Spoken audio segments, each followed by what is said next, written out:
வணக்கம் மக்களே, welcome to பசங்க டைரிஸ். இன்னைக்கு ரொம்பவே ஒரு சுவாரஸ்யமான விஷயத்தை பத்தி தான் உங்களோட பகிர்ந்துக்க போறேன். இந்தியாவை நோக்கிய ஒரு பயணம் அமெரிக்காவை கண்டுபிடிக்க காரணமா இருந்தது. கண்டிப்பா நீங்க கேள்விப்பட்டிருப்பீங்க, கிறிஸ்டோபர் கொலம்பஸ் அமெரிக்காவை கண்டுபிடிச்சவர். ஆனா அவர் கண்டுபிடிச்சது என்னமோ அமெரிக்கா தான், ஆனா அவருடைய தேடல் இந்தியாவை தான் இருந்துச்சு. ஆனா இந்த தேடல்ல தேடினது ஒண்ணு, கிடைச்சது ஒண்ணு அப்படின்னு இருந்தாலும் இன்னைக்கு அமெரிக்காவை கண்டுபிடிச்சதுனால வரலாற்றுல ஒரு மிகப்பெரிய நீங்கா இடம்பெற்றவரா அவர் இருக்கிறாரு.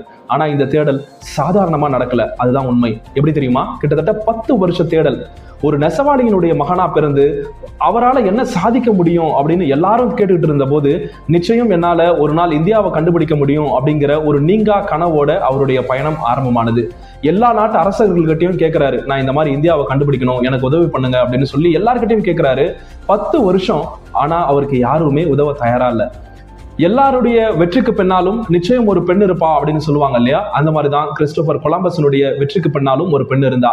அது தாயா தான் இருக்கணும், தாரமா தான் இருக்கணும் அப்படின்னு இல்ல, ஒரு நண்பர்களாகவும் இருக்கலாம், இல்ல உதவி செய்யக்கூடிய எண்ணம் கொண்டவர்களா இருக்கலாம் அப்படின்னு சொல்லுவாங்க இல்லையா? அந்த மாதிரி ஒரு உதவி செய்யணும் அப்படிங்கிற எண்ணத்தோட இருந்தவங்க தான் ஸ்பெயின் நாட்டு இளவரசி இசபெல்லா.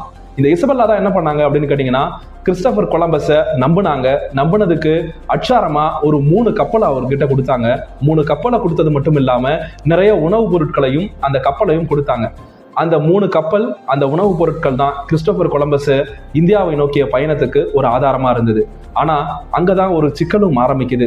எப்படி இந்த கப்பலை செலுத்துறது, இந்த உணவுகளை எடுத்துக்கிட்டு நாம நம்முடைய கனவை நோக்கி எப்படி பயணிக்கிறது அப்படிங்கிற ஒரு சிக்கல் ஆரம்பமான போது நிறைய மாலுமிகள் கிட்ட கிறிஸ்டோபர் கொலம்பஸ் பேசுறாரு.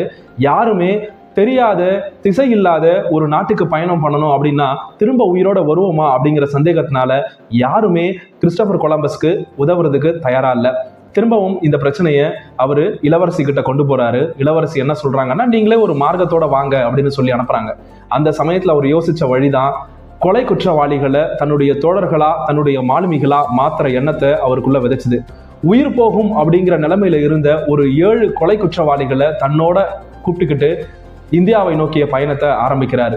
எல்லாருமே இது மிகப்பெரிய மூடத்தனம், இது சாத்தியம் இல்லாத ஒரு விஷயம் அப்படின்னு சொல்லும் போது கிறிஸ்டோபர் மட்டும்தான் அலைகடல்ல தன்னுடைய கனவை மட்டுமே சுமந்து கொண்டு அந்த 7 கொலைகாரர்களையும் கூட்டுக்கிட்டு தன்னுடைய பயணத்தை ஆரம்பிக்கிறாரு. அந்த பயணத்தினுடைய வெற்றி வேறுவாக இருந்தாலும் அவர் கண்டுபிடிச்ச நாடு இன்னைக்கு உலகத்தையே தலை நிமிர வச்சிருக்கு, தலையகமா இருக்குது. அப்படிங்கிறத பார்க்கும்போது நிச்சயம் அவருடைய கனவு நிறைவேறினதா தான் நம்மளால பார்க்க முடியுது.